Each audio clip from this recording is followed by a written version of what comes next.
is going on, everyone? I'm your host today on the Wrestling Republic Daily Broadcast. It's April 13th, 2023, and this is my 100th episode on the Daily Broadcast, and I'm stoked that it went down on a Throwback Thursday with my esteemed colleague, Mr. Head of Opinions, the man from Philly, Anthony Ricciardi. How are you doing this Tuesday afternoon, my friend? Thursday, not Tuesday. Thursday. I got the day wrong. Dang it. Wow. You figure after 100 episodes you would get this. I got excited. It is really, and I'm not joking here, it is really cool to be able to do the 100th episode with you. You called me earlier. I didn't realize it was your 100th. It really meant a lot to me that you wanted me for the 100th episode. Of course. And we've done enough Throwback Thursdays riding shotgun us too all day. And this is going to be another fun one. We have a sick throwback topic. We're going to talk about the day that the WWE passed WCW in the ratings. The day they broke the streak. Yep. The original streak breaker. That's our topic. But before we do that, we're going to get into AEW Dynamite. Yep. I thought it was a fun Dynamite overall last night, Anthony. Did you have any overall thoughts on it as far as was there anything takeaway wise this week compared to maybe last week or the stretch of the few weeks that you found special? No, I mean, I did like the MJF Darby Sting segment. I really thought that delivered. I mean, I know we'll get to it, but that really struck me as a main thing on the show this week. No doubt. Let's actually get right into that segment because it was basically the opener. Let's talk about the opening match first, just briefly. Yep. Swerve Strickland, who I think is an outstanding worker and charisma level wise off the charts, connects with a different portion of the fan base than other wrestlers that wrestle the same style do, which I think is even almost more impressive. I mean, he's at the Grammys, right? He brings, you got to give him credit for bringing Rick Ross on AEW television, which, to some viewers in the wrestling game, I get is not a huge name, but I mean, Rick Ross was as big as Bad Bunny at one point, and it is arguably as big still. It's a giant name, and for Swerve to be signed to Rick Ross's label, Maybach Music, and also be performing on television is a testament to his diverse talent, right, across the board. Now, last night's match, it's pretty obvious Darby was going to get the win. I thought Swerve did his job. Did you have any thoughts on the match itself before we get into MJF's promo? Yeah, I said on yesterday's Daily when I was asked about this match, I said I thought these two would bring the best out of one another, and they absolutely did. This was for me, it was one of the best opening matches in a long time on a wrestling program. It was hard hitting. They gave it plenty of time. I'm sure there are going to be people that won't like it because of the style, but it was high impact. It was a lot of action, and I really liked it. I mean, yeah, you knew Darby was going to come out on top, but I really thought they delivered, and Strickland did not look weak in defeat in this situation because it was a competitive match. To have a really great match, both guys should be more over than when they went in, and I think this match did that. I think so, for sure. I'm totally with you, and bell to bell was awesome. One of my favorite parts was, you had Sammy and Tay watching along during, and just to keep that four pillars, the story going, kind of fatal four-way alive in the weeds per se. I enjoyed that. I thought it was awesome. And then obviously we get to the big ticket, Maxwell Jacob Friedman. Yes. And this promo segment I thought was the highlight of highlights of highlights of nights. This was, if you had two highlighters, you'd use them both. segment, if you're grading this night, it blew me away from MJF to Darby to Sting. Mm-hmm. It was as much as I could ask for. Yeah. Personally, as a fan, I want to get your thoughts. What were your favorite parts? Was there anything you didn't like? I like the realism in Darby. I think it's a really good thing to make recognition of the fact that people deal with mental struggles and there's help out there, which is not something that's often talked about in wrestling. But that's Darby, assuming the story is true, which I'm assuming it is, giving of himself a personal information. I always respect guys that, he made it a point of he used whatever money, a portion of his money to help his parents, help his father retire. I commend that. If he did that, I absolutely commend that. So I think there was a level of realism there, and it showed the complete difference between the MJF character that only cares about himself and Darby, who's kind of misunderstood, if you will, that he did something positive, and MJF saying the reason you're not in the position that I'm in, just like all the other pillars, they don't have the killer instinct that I have, or something to that effect. I think it's what he said. I thought the Sting promo was decent. I mean, Sting's not exactly known for promos over the years. I mean, he's done some good stuff on the mic here and there, but he's not exactly known for that. I mean, the only thing that I cringed a little bit was the pom poms. Like, I thought that was a little cheesy, considering how heavy the Darby portion of the promo was. I guess you wanted to go a little lighter, so maybe that's why I did the pom pom thing. But other than that, I enjoyed it. The Cody reference, I don't really think that was needed. I think that was just for a cheap pop of going, ooh, we said Cody and we're not supposed to. So I wasn't crazy about that either. But as a whole, I thought it was a really good segment that drove home that, how similar they are in some ways, that just because Darby has Sting on camera as the cheerleader or the support system, behind the scenes, Cody was MJF's cheerleader. I understood why they did it, but at the same point, you could have just vaguely went, you had people behind the scenes supporting you too. Saying Cody, I think, was just, it's the buzzword because of Mania and the history and stuff like that. So, you know what I mean? I thought that was a little cheesy. 100%. And I loved one of my favorite things that you mentioned, because we'll get into, I love almost everything, basically everything you said there. The one thing that I want to start with that you pointed out that I thought was great was the juxtaposition between MJF's character as like the total bad guy, and then the empathy shown by Darby in the stories that he told. That is outstanding, classic babyface heel, and it still does work. On top of that, the idea that Darby is kind of the outcast as far as his outside interests, right? The punk rock, the skateboarding, all of that.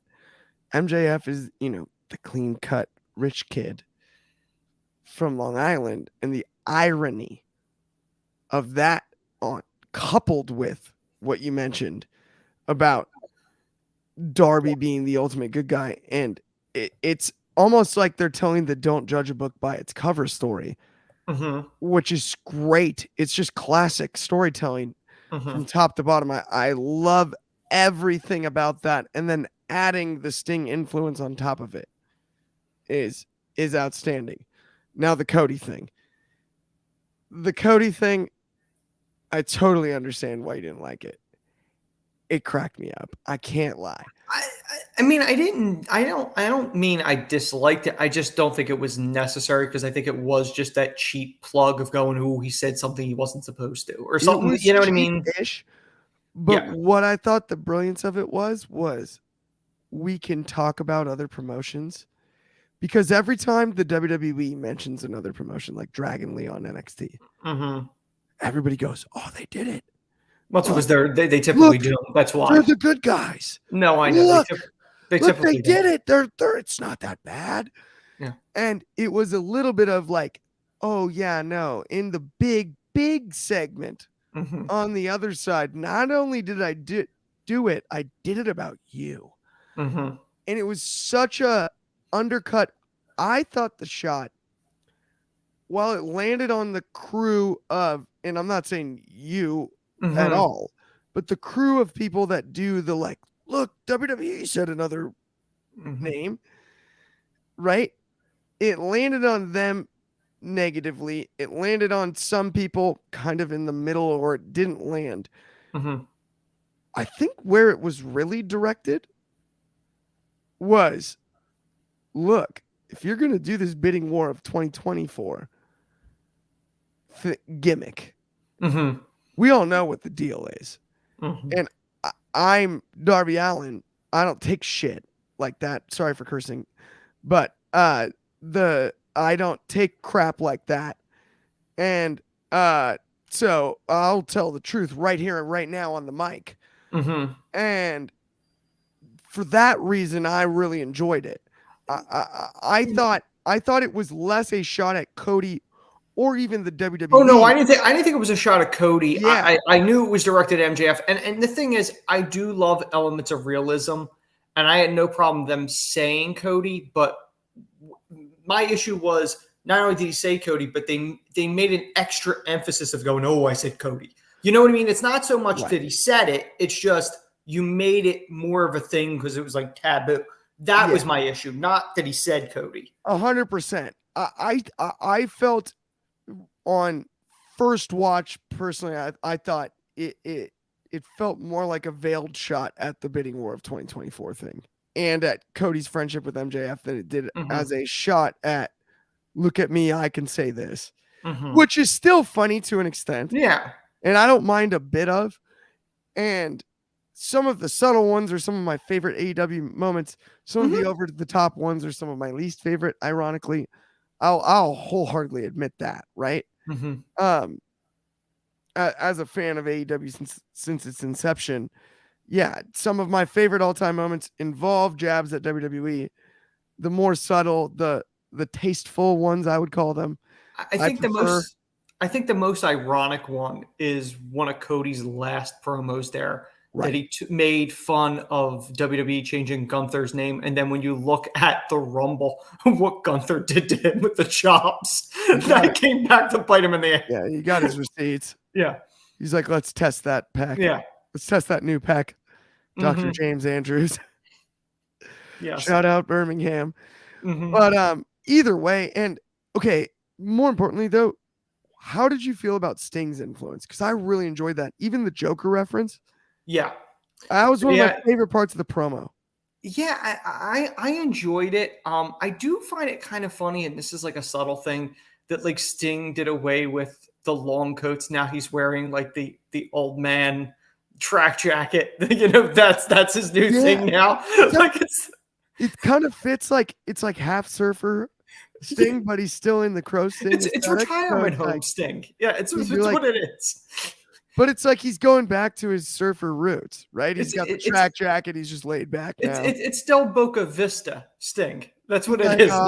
I gotta lug that coat around. Yeah, it was. Yeah, I just kind of find it funny that, like, you know, everyone remembers him with these big coats, and now it's like, I'm doing a jacket now. That's it.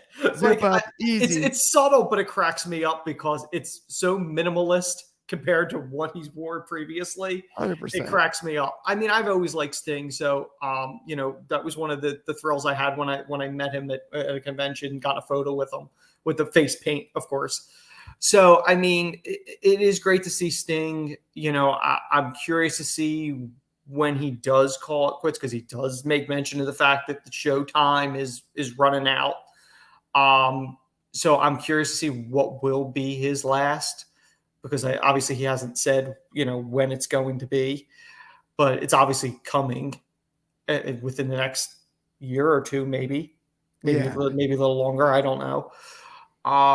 every time he wrestles, it seems like he's fine. So maybe it will be longer. I don't know. It is wild that he kind of hasn't missed under one of the weirdest circumstances because as much as like we've seen Brian Danielson and Edge and even Christian Mm-hmm. and now Soraya Page come back from career ending injury. Career-ending Not injuries, yeah, yeah. right. Sting's was as gnarly as anything. I mean, he talked about not being able to feel his hands inside of the ring. That was the scariest. Watching Yeah, that match was so scary because you knew, it was oh bad. no, oh no, this isn't selling. He's legit not right. Yeah, and it's im- impressive and wild to me Mm-hmm. that he has it under those circumstances, knowing what we know, unlike kind of the rest of them where it's like, oh, they can be. It's still scary, but Sting, it's like, is it even okay? He has nothing left And to and prove. he So that doesn't, was the other thing and he too. still hasn't really missed Yeah. every time he's gotten physical. That part of it blows me away. Yes. I think we finally got to move on to the next Yes. Absolutely. segment, but we do have a couple comments here. Yep. What do we got? He said Subcheck and Anthony is other dude is here. Jack I'm not don't know who exactly that sure on is. that one. And Anthony, you ask about Bullet Club member ELP is done with club in Japan, so maybe he come. Okay. Not 100% sure on those. We'll get maybe that cleared up later in the show. We'll move Yeah, on I'm to the not next sure. segment, which of course is Powerhouse versus Silas. You being the resident Ring of Honor guy. What are your Honestly, thoughts? Like, I'm gonna toss it to you for just a half a second here. yeah. I had said yesterday I didn't expect much from this. We didn't get much from this. I don't really know if it did much for Hobbs other than him destroying him. The backstage stuff with Wardlow with the cart.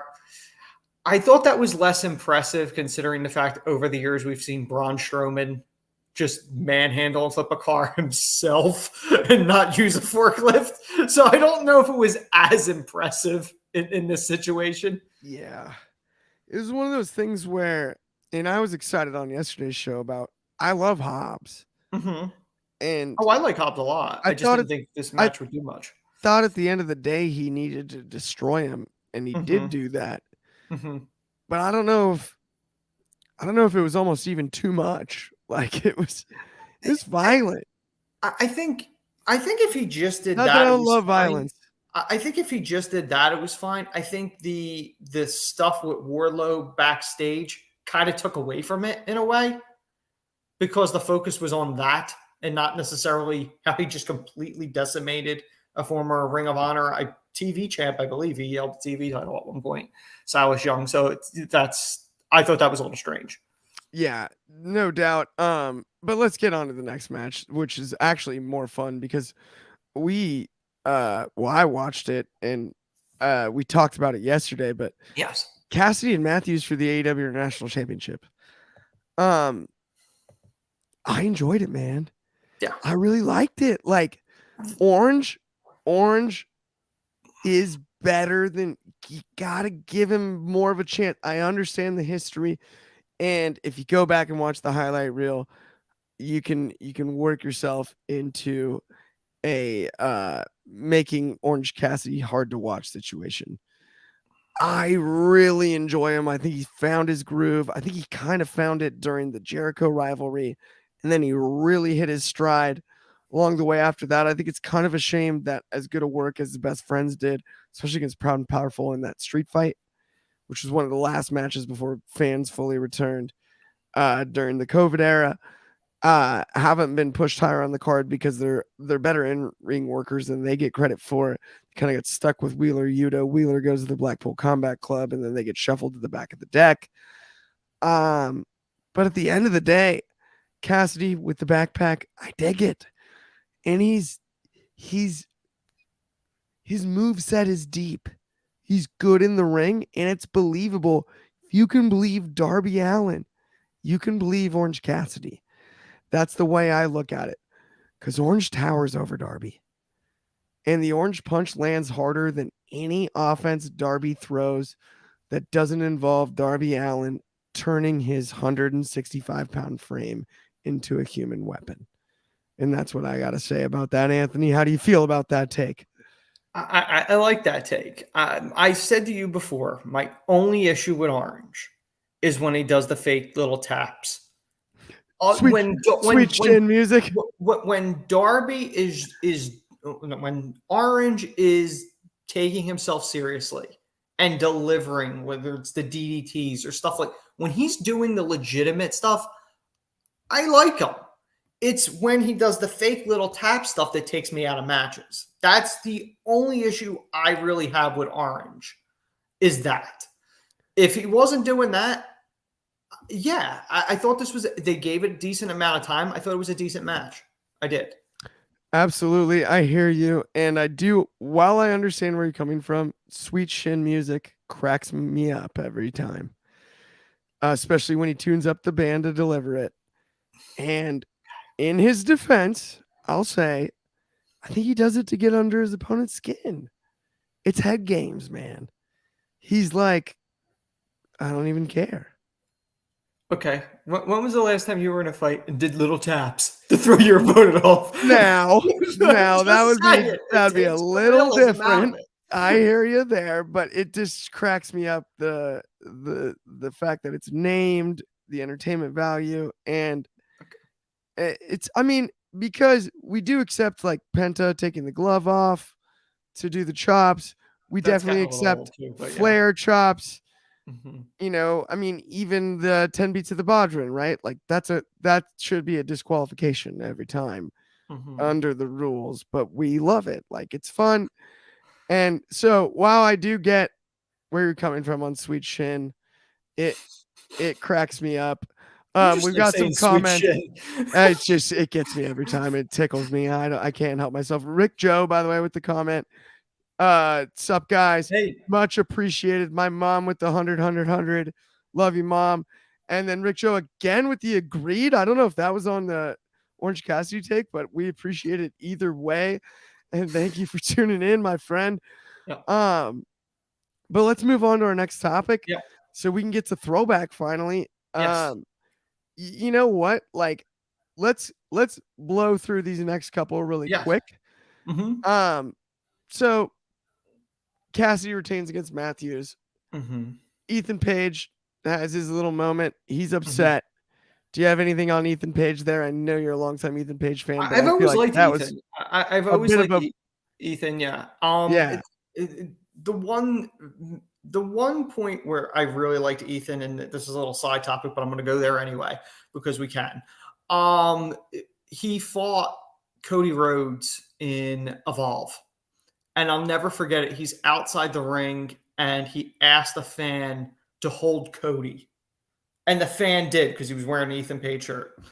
And Ethan hits Cody and Cody goes down. And the fan's looking for a high five. And Ethan flips off the fan that just helped him. Yep. And you could literally see in the background, I don't know if he was a plan or not, but you literally see the fan in the background take off his shirt and throw it down. But anyway, I've always liked Ethan. I thought he had a lot of charisma. I think one of the lines, and it's in the notes, that he was too distraught to even cut his hair or tan, which I think was a great line. But, you know, I enjoyed it. I know we're going to be talking about the Jeff Hardy return.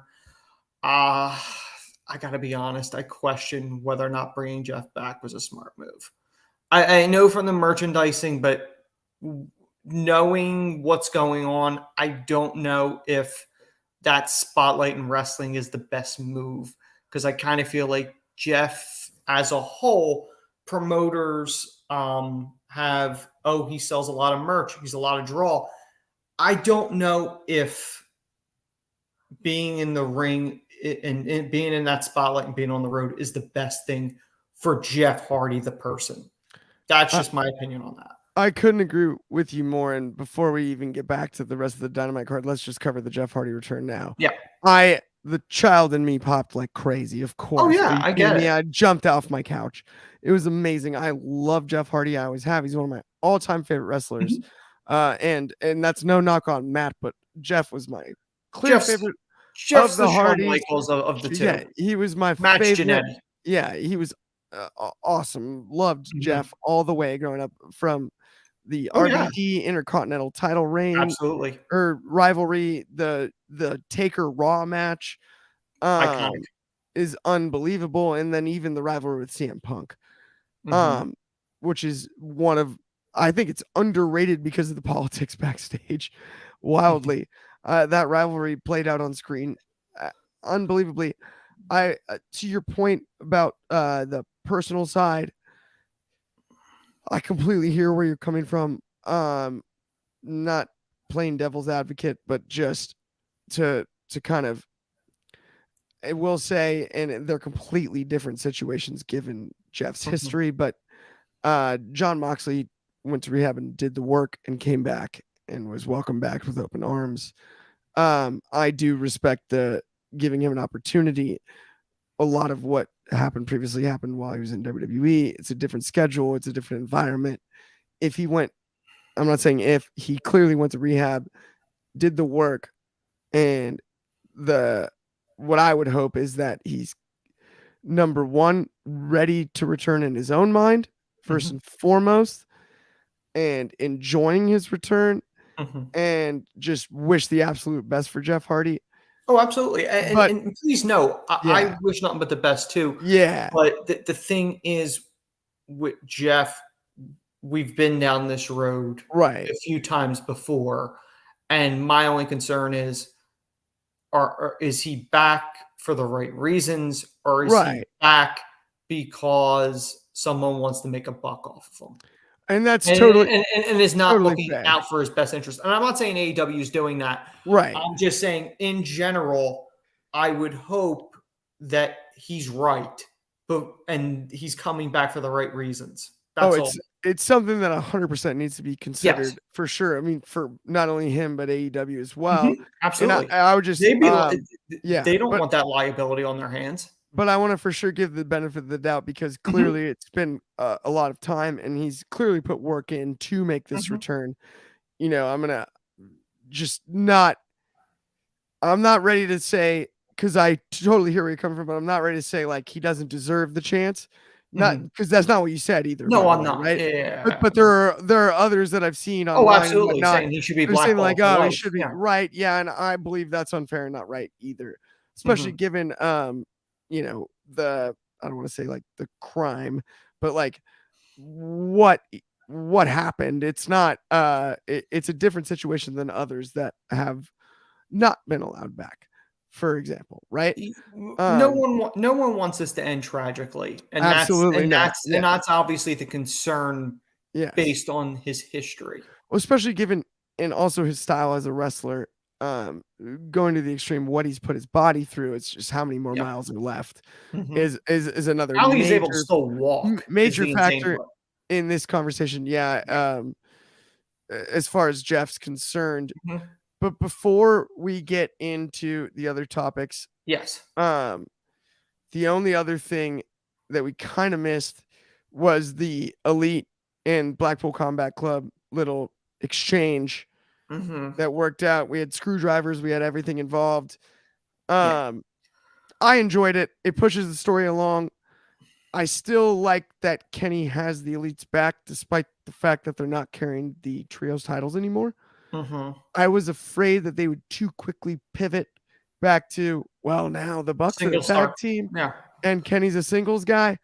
I like the keeping the faction and the team together for impromptu along the way Yeah. storytelling, especially given the fact that they don't work house shows.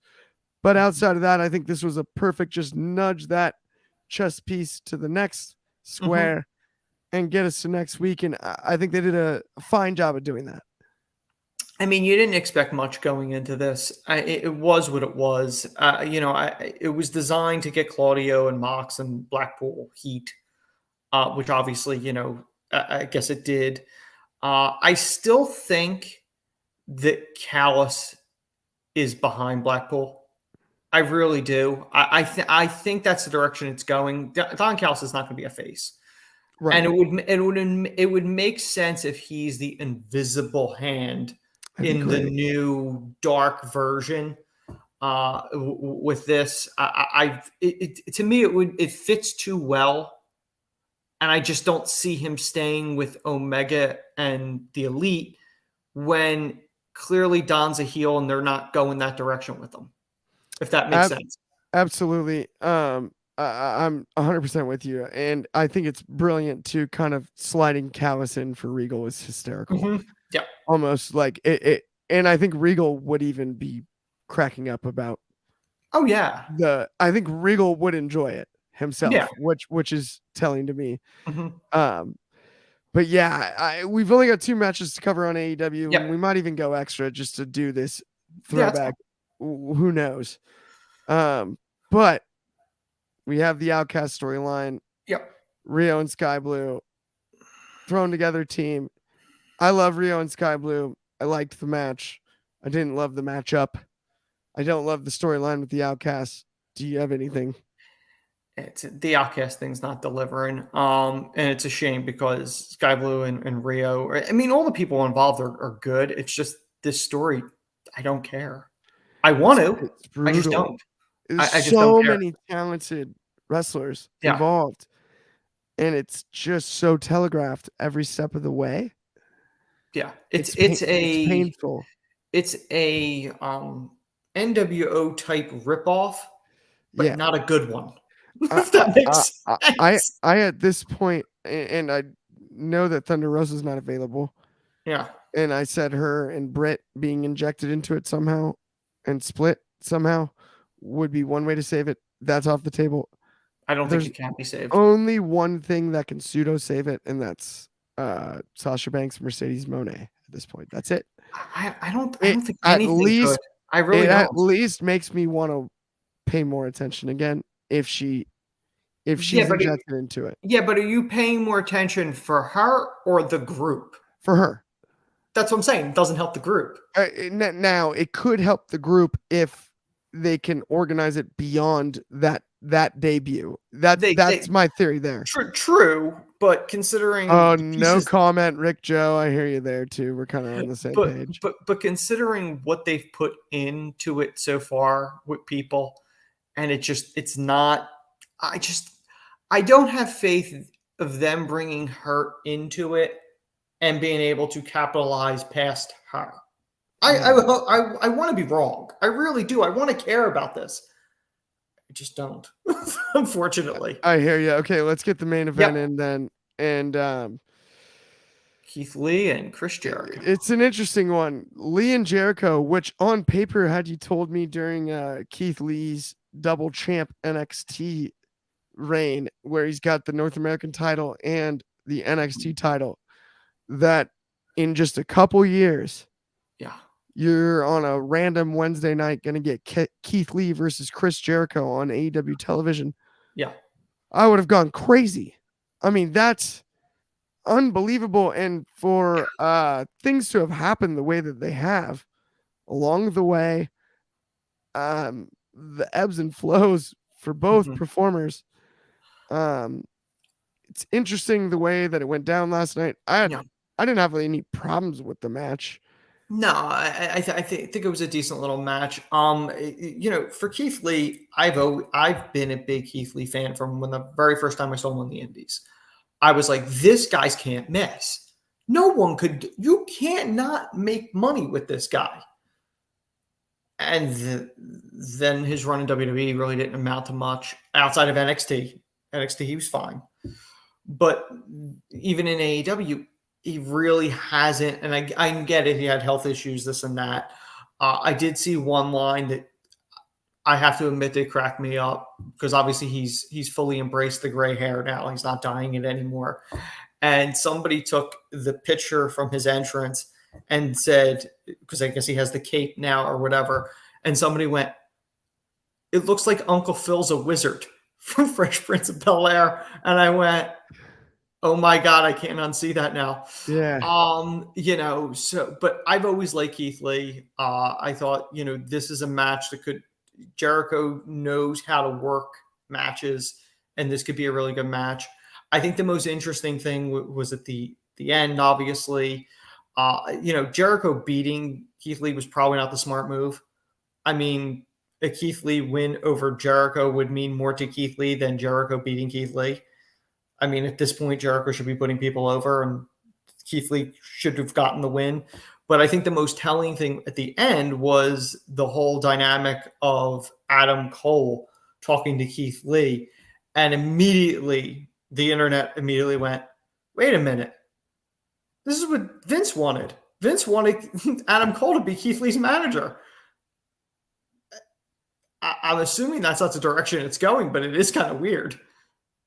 Yeah, 100%. I don't even know. I mean, it's funny to me because I just don't understand why, like, why now for Lee Jericho? It's such like a something that could be built to. I'm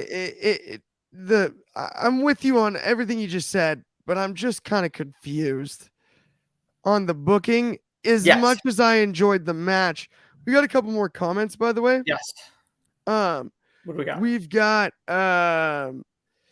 from Rick Joe. He said, "Did we see Jack Michaels' comments? We did, but they're kind of hard to understand. It was about ELP, I believe, El Phantasmo.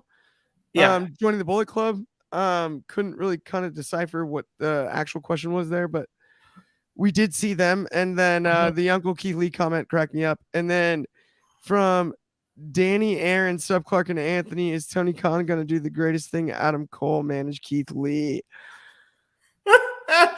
We talked about this before the show, and it cracked me up. No, not exactly. There is an irony there that it's even on the table as a possibility, but I probably not. He might take the time to joke about it. That's what I would say. I would say more than anything, he might take the time to joke about it. That may be a rib on the fans, just to go, hey, you remember that? Yeah. But I mean, it was a fun Dynamite overall, and I enjoyed the show. I really did. I think Dynamite's kind of they were in a bit of a slump for a bit. I think they're kind of coming out of it nicely, and we're in a good spot going forward with Wednesday nights. I mean, wrestling as a whole is hopefully improving. That's all you can ask. In the words of the disgraced Antonio Brown, business is booming. Yes. But it is Thursday, and it's time to get into Throwback Thursday. Yes. And this is an important Throwback Thursday because we're going to throw back to when April 13th wasn't a Thursday. It was actually a Monday. And it was when the streak was broken. Yes. 83 weeks. Eric Bischoff, shout out. He's got a podcast about it. WCW won the ratings war against WWE head-to-head. Prime time on cable Monday nights. TNT versus USA. And I'm going to hand it to Anthony because, ironically enough, and you're going to tell us, were you at this show? Oddly enough, and I did not really. The funny part is, this is what happens every week with Clark and I. We go back and forth of going, what should we do for the throwback topic? And it usually comes down to the last minute. We come up with something, and we're usually pretty happy with it. And I had noticed today, I went, wait a minute. 25 years ago was the Raw that beat Nitro and ended the streak. It's just so happened that was the very first wrestling show I ever went to. And obviously I didn't know history was going to be made that night, but it was a night. The main focus of that episode was Vince McMahon for the first time was going to have a match, and he was going to face Stone Cold Steve Austin, the recently crowned WWF champion, because he won the title at WrestleMania 14 off of Shawn. And the whole buildup was Vince did not want Austin to be his champion. That was the story. So they built it up all night, like people trying to talk Vince out of it.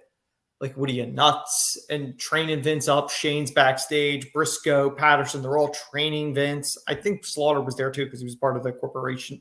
Well, what would become the corporation, but the initial stooge group. So that was the buildup of the whole thing. The overall show, it's funny what got me in as a fan. You look back on it now, you're like, wow, this was like really crash car TV. This was not exactly quality stuff. It was just a lot going on. That was Russo booking at the time. Obviously you don't know any better, but like DX was hot at the time. Taker was feuding with Kane. It was right after the WrestleMania match. So that heat was still going. There was the build up at this show for Owen against Triple H in a rematch for the European Championship. There was a build up of Undertaker and Kane in the Inferno match. And then, of course, with the main event being Austin versus McMahon. And one of the stipulations, if I am remembering correctly, Austin had one hand tied behind his back. So that is the Austin hand behind his back card. That's outstanding. And it's really funny because I love, and also the personal insight in the story. It's so freaking cool that that's your first wrestling show. Yes. I've told mine 2,000 times on air about WrestleMania 12, but I love that. I know about your first WrestleMania show in Philly, but I actually did not know until recently that this was your first show. This was my first one, and one of the funniest things, and I'm pretty sure I told you this. I remember going to the show, and my dad, I said, I want an Austin shirt. And I don't know if my dad didn't have enough money on him or just looked at the price. I don't remember what the story was. But I remember I think it was like, I'm not doing $25 for a shirt or whatever it was. Like, I can get you, we'll order it all. We'll do something, whatever it was. And I'll never forget it. We were outside the arena, and every major sports city, there's somebody outside selling the knockoff T-shirts. And there was somebody, sure enough, selling a knockoff Austin 316 shirt. I want to say it was $10. I love it. And that was my first wrestling shirt. My first wrestling shirt was the knockoff Austin one. Now, obviously, years later, I do have the official one. But I think the only difference between the knockoff and that one, I think it might not have had the blue lettering in the back that says Stone Cold. That's one of the few times, Anthony, where the knockoff's more valuable than the original. I wish I still had the knockoff. Absolutely. I mean, I had it for years. I wish I still had it. But the big thing with that main event was Mick Foley returned as Dude Love, and he attacked Austin, which led to the buildup of their eventual 2 matches. I think they had one in Unforgiven, and then I think Over the Edge was the next one, where he bought. That's right. And by the way, I don't want to cut you off, but we're going in an hour. So, all right. So we got a couple comments. Monster shout out from Chaos and Take It to the Table. Anthony was part of history. You can't beat that feeling. Thank you very much. He's spot on and absolutely right. Wait a minute. We got Motor Torque Wrestling with We All Knew. We aren't going to discuss that today. We really appreciate the comment. Yeah. But we really don't want to comment on the speculation of it. If it happens, then we will be sure to comment on it. But until something concrete happens, we typically don't like touching on that stuff. But all I'm going to say is one person called it, and it wasn't me. Or other way. Thank you. But either way, no, right back into the Raw that we're discussing, the throwback. Yes. I'm looking over the card, and I'm actually laughing. So some of my absolute favorites that you forget about, Los Brucious and the DOA. The Disciples of the Apocalypse. The Harris brothers in the situation. 8-Ball and Skull. Rival. Yeah, 8-Ball and Skull. And led by Crush originally. Yeah. During the brief gang warfare era. The irony of this is it's one of the biggest flops in the history of wrestling. And before we get back into the card, I do want to say this out loud, Anthony. Yes. I actually owned all of those action figures. I had 8-Ball and Chains, I don't even remember what it was. A 2-pack. I think it was 8-Ball and Chains. Oddly enough, I don't know if they didn't release Skull, but I think it was 8-Ball and Chains was in a 2-pack. But the thing I want to point out is the fact that this was a chain tag team match and somehow only went 2 minutes to a no contest. Again, the Russo era. I mean, it's one of those things where it's got Vince Russo. Okay, also in our notes it says Too Cold Scorpio, but that was Flash Funk, No, well, right? it was Terry Funk and Too Cold Scorpio against the Quebecers. That only lasted 2 minutes and 15 seconds. But that wasn't Too Cold, was it? Was it had to be Flash Funk? Yeah, it would have to be. Yeah, that's got to Yeah, it would be. have to be Flash Funk. Yes. That's not a I knock on our notes, but I'm just saying those are the one thing that stood out to me where I'm like, that's got to be blame Flash cage Funk. match because that's where I copied and pasted it from. Not your fault. Not your fault. But Tonka Michinoku beat Jeff Jarrett in a 3-minute match from a DQ. Shamrock and Steve Blackman took on. Now, technically, this was the new Midnight Express. I know the notes say Midnight Express, but that's not. This was Bart Gunn and Bob Holly when they tried to do that thing. Formerly known as Sparky Plug. Yes, Sparky Plug, AKA Hardcore Holly. Okay, not to completely go on a tangent here, but this is really funny. So, lamest name of the new generation era. I gotta go Sparky Plug. I mean, poor Bob Holly. I mean, that's just brutal. How do you Speed Racer sounds more intimidating? The cartoon. They couldn't trademark that. Of course not. But what I'm saying is Sparky Plug? Like a spark plug is like something that breaks. Well, yeah. Spark plugs don't say even speed. I'm not a car guy, but the car guys I know, it's not like spark plug screams speed. Okay. What's worse, Sparky Plug or Dewdrop now? Dewdrop's pretty bad. Dewdrop, I think, is the modern equivalent of Sparky Plug. I guess Duke the Dumpster Droz was pretty brutal. And we had the Goon. Remember the Goon? The Goon that's a tough gimmick. Well, I mean, obviously, if we're gonna go all the way, Mantar's pretty much the goat of that. Mantar on Young Rock when he can't get in the locker room because of the horns. Maybe the most ridiculous but funny part. Wear this bullhead, dude. Like you're just done. Mantar. We are getting a gobbledygooker figure finally. We are. We saw it at Mania. It was awesome. Which hopefully we'll be talking about it at some point when we eventually do Sold Separately, which is an Eye's show. Check that out. Which we've been hyping for a while, but it's finally going to happen. We did. Sometimes the people want you more if you make them wait. You know. I will tell the people we did record a pilot months ago. It was supposed to come out. Clark and I did everything we could beyond our control. Unfortunately, it didn't happen, but the issue that prevented it will not be a factor going forward. So it should be. We should be getting something back soon. Up and running. We should be getting something soon. Most importantly, okay. So seriously, as far as this card is concerned, and everything from that Raw and how much it meant.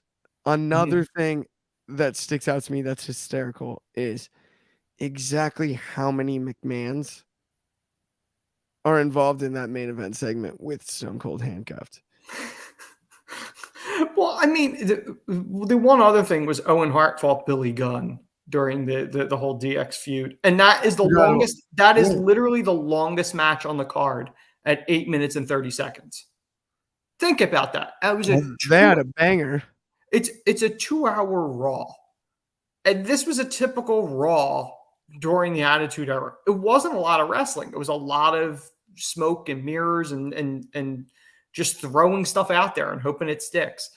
I think the biggest, most telling thing is the final ratings results. Like, people look at ratings now and go, oh, WWE got 2. Now, granted, it's a different world now. You know, everything's streaming. None of this stuff. There was no social media. There was none of that stuff. But this is a Monday night in April. And Raw beat Nitro 4.6 to 4.2. That's almost 9 million viewers between the two shows.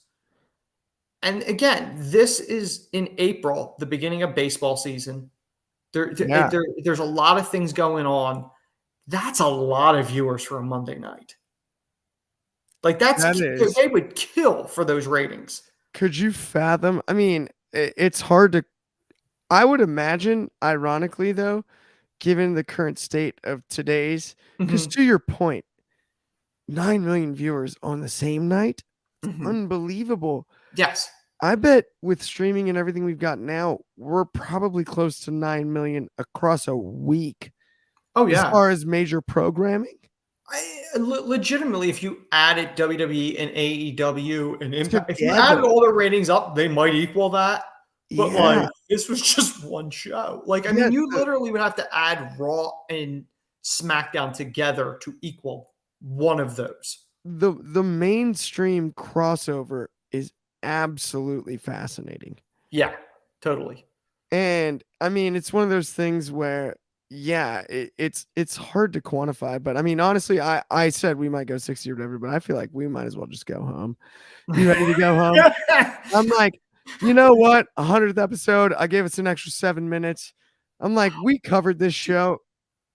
Do you want to talk about the Dude Love return, or are you We can good? talk, Dudester. What do you got on, dude? I talked about it that he came back, and I think it's a really underrated run because that was his last run as Dude Love. It is. And Because after that match, after the Over the Edge one, he eventually comes back to Mankind, which right. leads to the infamous Hell in a Cell.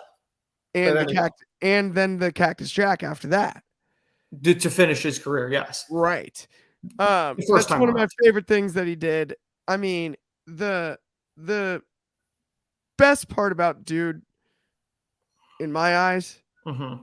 is that he was the most fun of the three characters. Mm-hmm.